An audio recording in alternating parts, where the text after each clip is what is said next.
en el último tercio del siglo XIX, cuando jóvenes españoles llegan a afincarse a la ciudad de Monterrey, con sueños, con grandes proyectos que muchos lo lograron convirtiéndose en prominentes comerciantes, doctores, destacados empresarios.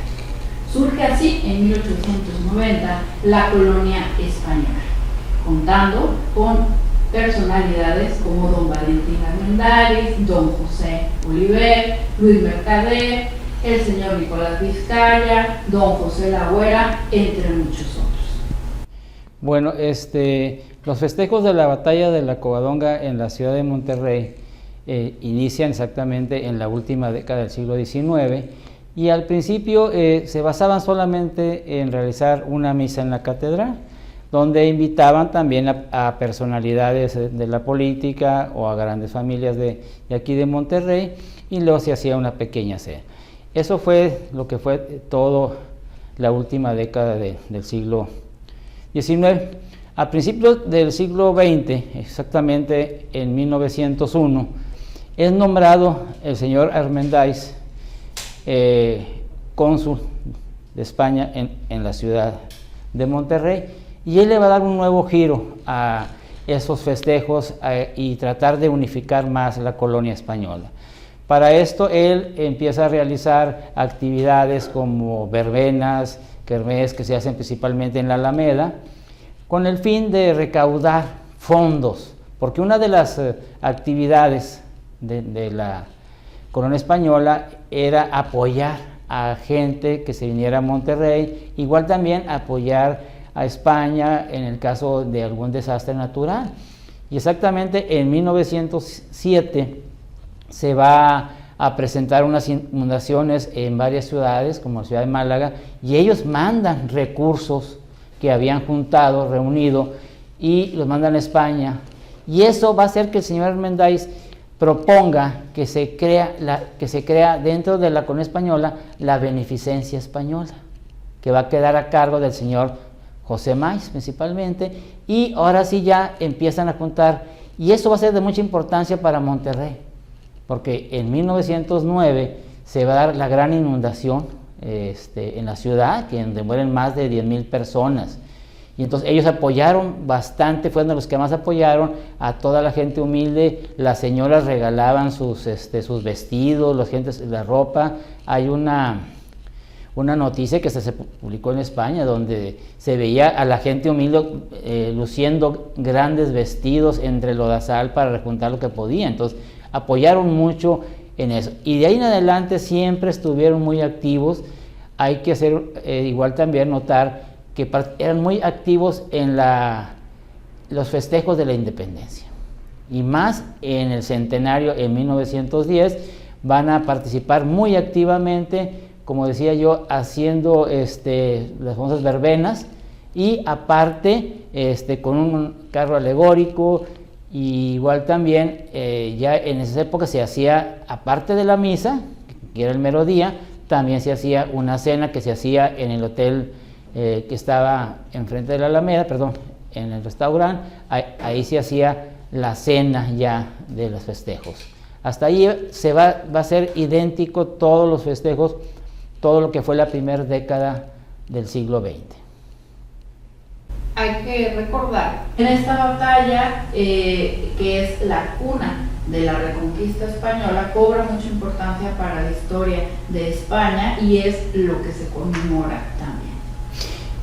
Exactamente. Entonces ya la colonia ya bien formada, que tenía ya todo un plan de trabajo, en 1920 es nombrado el señor Isidro Rubí como cónsul de España en Monterrey, y él le va a dar un enfoque más importante. Hay que recordar que ya pasó lo de la Revolución Mexicana, ya se empieza a estabilizar la situación, y aparte van a surgir asociaciones como el Círculo Mercantil, que también en el cual influye mucha gente de descendencia española, y se le da un giro muy importante. Creo que es la época donde más actividad tiene la colonia española para los festejos. Era toda una semana.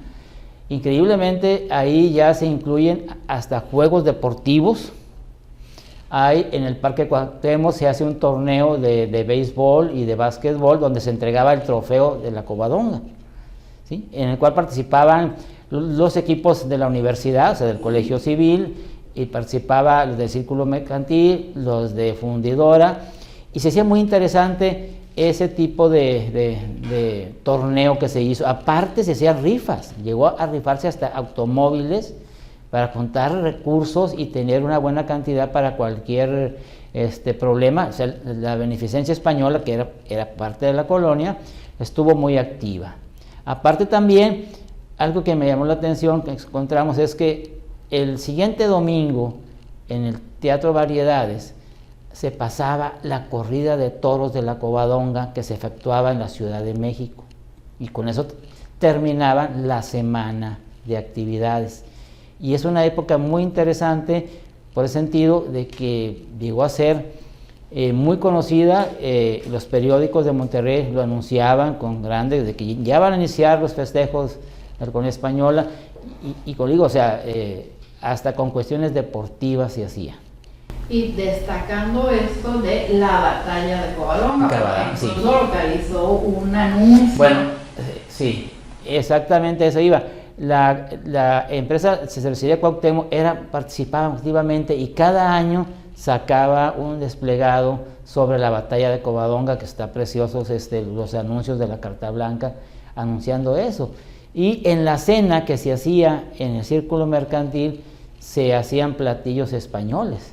Efectivamente, sí. Incluso se ve el menú, eran aceitunas y pepinillos de entrada, se servía bacalao a la vizcaína, arroz de Valencia, que es lo que conocemos como la paella, y también una ensalada de alubias tibia y café, y para el postre un helado de fruta. Exactamente, y al finalizar la cena se hacía un concurso de mantones, ¿verdad? Era toda una fiesta muy bien organizada en esa época, y eso va a cambiar después para bien. Ya entrado la década de los 30, se va a agrandar los festejos, se va a participar, se va a realizar en el Teatro Variedades, Independiente, ahí se va a realizar todo un festival artístico, donde grupos artísticos de baile, de poesía, y aparte se representaba una obra de teatro de un artista español, autor español de los clásicos. Y zarzuela también. Entonces era muy interesante porque ya se agrandaba también a eso, e igualmente, como siempre, que me llama la atención, se pasaba la corrida de la Covadonga de la Ciudad de México. No sé por qué razones, no había una plaza adecuada todavía en esa época. Aquí nunca se realizó una corrida de la Covadonga, o sea, exactamente, pero sí los festejos siguieron creciendo todavía en esa época, para después, como les digo, fue tan importante todavía en los 30 los festejos, y en los 40 empieza, por los problemas de la guerra y todo lo que sabemos, bajó de intensidad los festejos, fueron solamente ya lo que es la misa y la cena. Ahí empieza a darse ya ese tipo, todo lo que fue la década de los 40, bajó un poco la intensidad de los festejos, ¿no? Es muy interesante que siempre la sociedad regiomontana apoyaba esos festejos, iba porque eran invitados, porque ya para esa época se hacía abierto al público, ¿sí? Ya no era tan cerrado como al principio, sino se abría. Y viene un cambio de generación de españoles, la mayoría vienen siendo hijos, y le dan otro contexto para la década de los 50. En la década de los 50 se sigue haciendo toda la formalidad de la misa, la cena, pero llama la atención que ya ahí empiezan a hacer las fiestas dedicadas a la Virgen. Se hace con las señoras iban vestidas a la usanza española. Con mantilla. Con mantilla, exactamente. Acuérdate que todavía esa época tenías que entrar a la iglesia, las mujeres con una mantilla en la cabeza, ¿verdad? Entonces, igual también la sede ya casi se hace en la iglesia de la Medalla Milagrosa. Es donde casi siempre hubo sus variantes.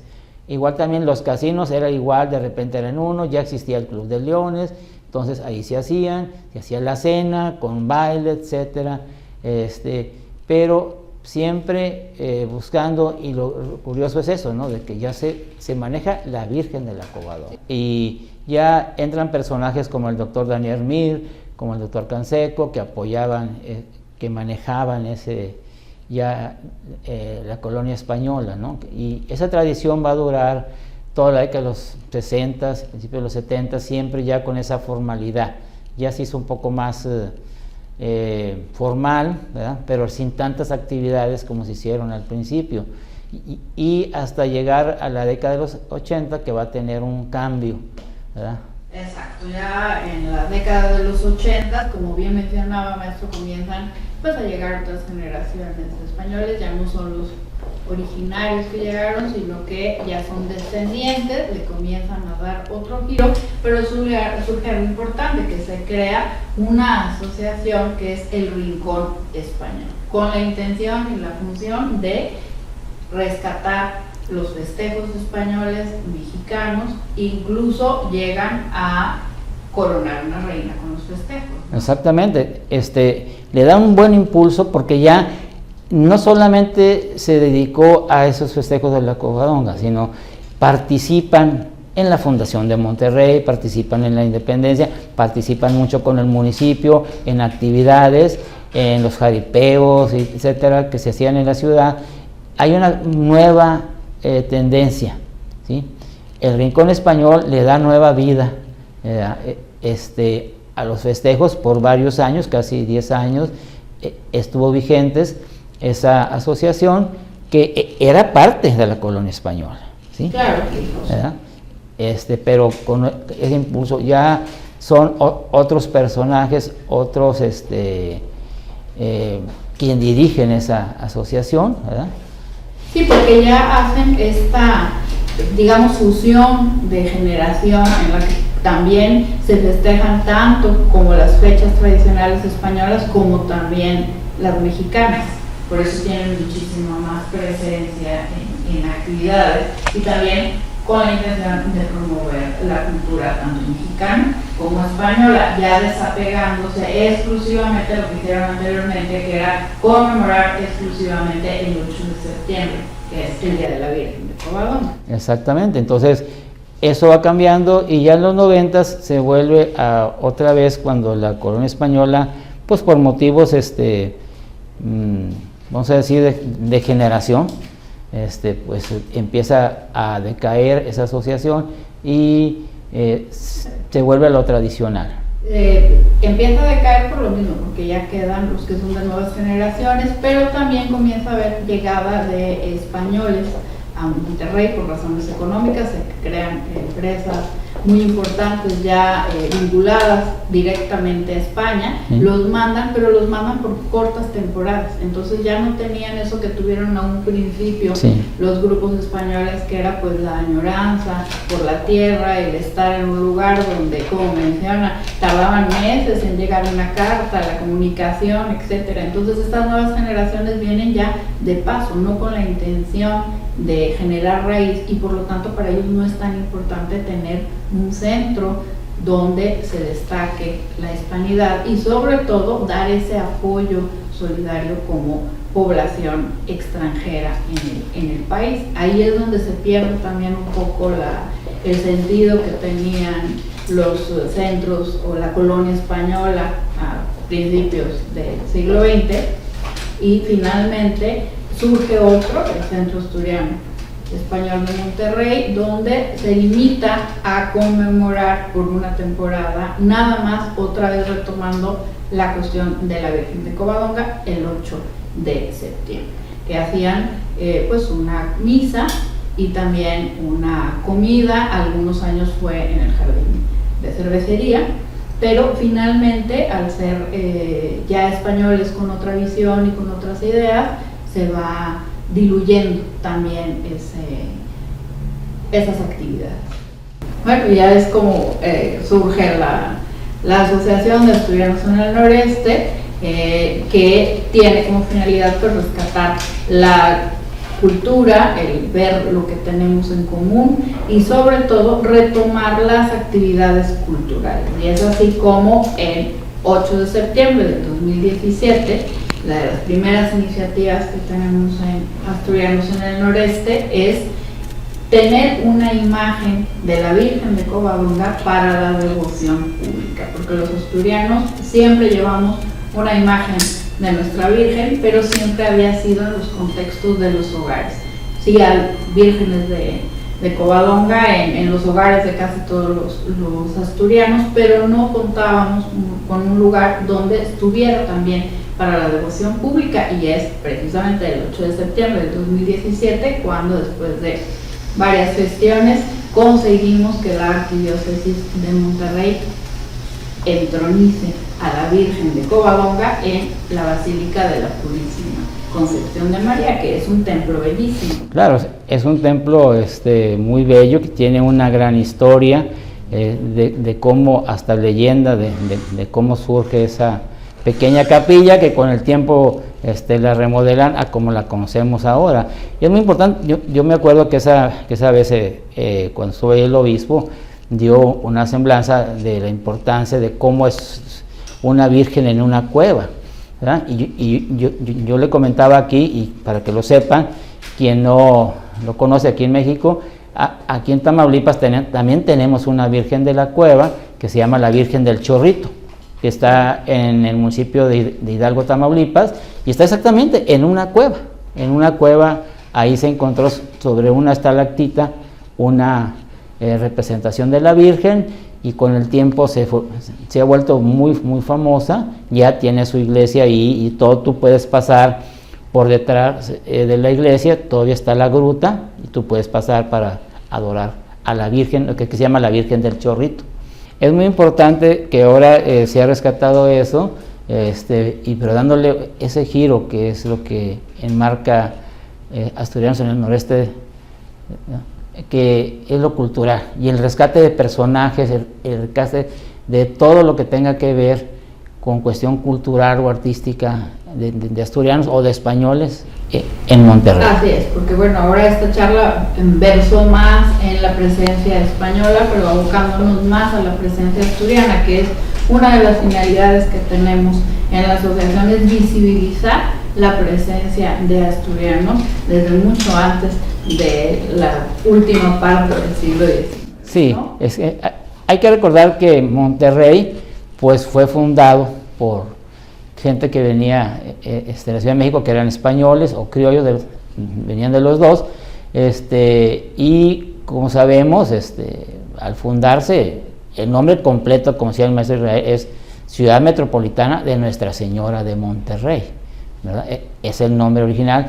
Hubo varias oleadas de españoles que llegaron, pero la más importante pues es la que estamos manejando, ¿verdad?, que fue a final del siglo XIX, y que todavía tiene presencia en sus descendientes. Todavía tiene una marcada presencia, y igual pues estamos aquí nosotros también conmemorando y tomando la estafeta de seguir festejando a la Virgen de Covadonga, pero también desde hace 3 años estamos en la iniciativa y en la actividad de generar actividades culturales que resalten estas cosas que tenemos en común, tanto en el noreste mexicano como en el norte de Asturias. Hace casi un año llegó la Virgen de la Covadonga a la ciudad de Monterrey. La réplica fue traída desde el Santuario Católico, localizado en el Principado de Asturias, España. La idea de traer la imagen a Monterrey surgió porque la comunidad asturiana no tenía un templo donde venerarla, y porque en el noreste de México no había ninguna imagen expuesta. Y fue precisamente el 8 de septiembre, tras varios trámites, cuando se realizó la primera entronización de una virgen de este siglo en la Sultana del Norte. Claro, fue un proceso realmente difícil, es un trámite burocrático bastante complejo, en el cual se le solicita a la arquidiócesis el poder exhibir la imagen. También se le tiene que avisar a la arquidiócesis del Principado de Asturias, que tiene que dar la venia, porque las imágenes solo pueden ser desde el santuario. De acuerdo a la historia, la Virgen de la Covadonga ayudó a los cristianos que eran guiados por Don Pelayo en la batalla de la Covadonga y provocó el desprendimiento de las rocas del lugar. Esto representó el inicio de la Reconquista y permitió que se restauraran los reyes cristianos en la península. La Virgen se encuentra en una cueva de Covadonga, concejo de Cangas de Onís. Es una imagen de la Virgen María de las más antiguas del mundo, pues la veneración es del año 1300. De hecho, si usted ha escuchado la frase que llueva, la Virgen de la Cueva, se trata de ella. Ella es precisamente porque está en una cueva, es un entorno natural, y la famosa Virgen de la Cueva que cantamos en esas ronderas infantiles es precisamente Nuestra Señora la Virgen de Covadonga. Con esta exhibición, ahora existen 2 en todo el país. La otra Virgen se encuentra en la Ciudad de México.